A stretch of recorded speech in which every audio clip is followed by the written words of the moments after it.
والدین کی خدمت کا انعام۔ کئی سو سال پرانی بات ہے، ایک نوجوان اپنے والد کی بڑی خدمت کرتا تھا۔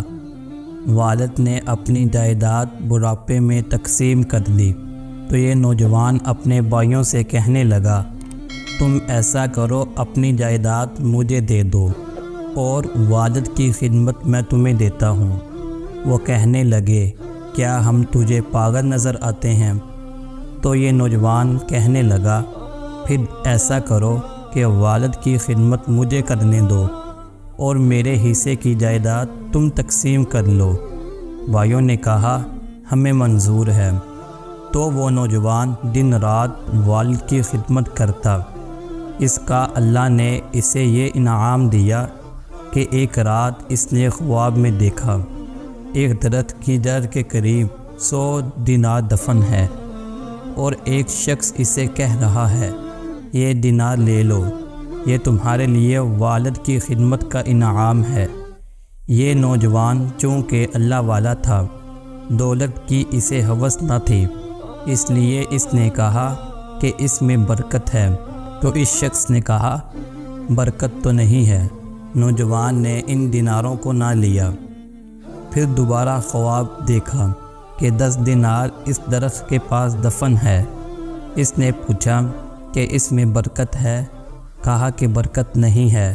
اس نے ان کو بھی چھوڑ دیا۔ پھر تیسری بار خواب میں دیکھا، 1 دینار اسے کوئی دے رہا ہے۔ اس نے پوچھا کہ اس میں برکت ہے؟ کہا گیا، ہاں اس میں برکت ہے۔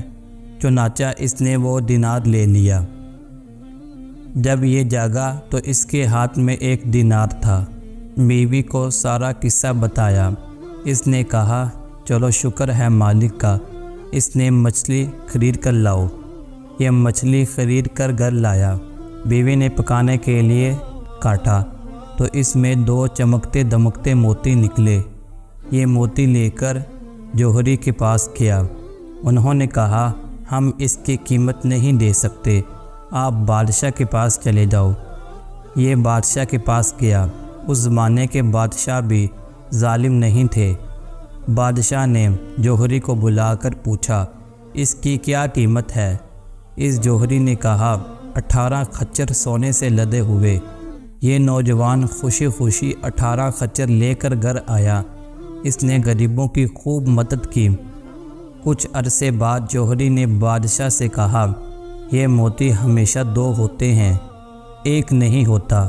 اس نوجوان کو بلایا تو اس سے کہا کہ دوسرا موتی بھی میرے پاس ہے، مگر اب میں اس کی قیمت خود لگاؤں گا۔ چنانچہ 60 خچر سونے سے لدے ہوئے بادشاہ نے اس کو دیے تو اس نوجوان نے اس کو وصول کیا۔ تو بھائی، ہمیں بھی اپنے والدین کی جتنی بھی ہو سکے خدمت کرنی چاہیے، کیونکہ والدین کی خدمت انسان کو مقام دیتی ہے اور کوئی خدمت اتنا مقام نہیں دے سکتی۔ تو اللہ بھی راضی ہوتے ہیں اور اللہ کا رسول بھی راضی ہوتا ہے۔ تو ہم سب کو اپنے والدین کی خدمت کرنی چاہیے۔ دعا ہے کہ جو بھی سنا اللہ تعالیٰ اس پہ عمل کرنے کی توفیق عطا فرمائے۔ وما علینا الا البلاغ المبین۔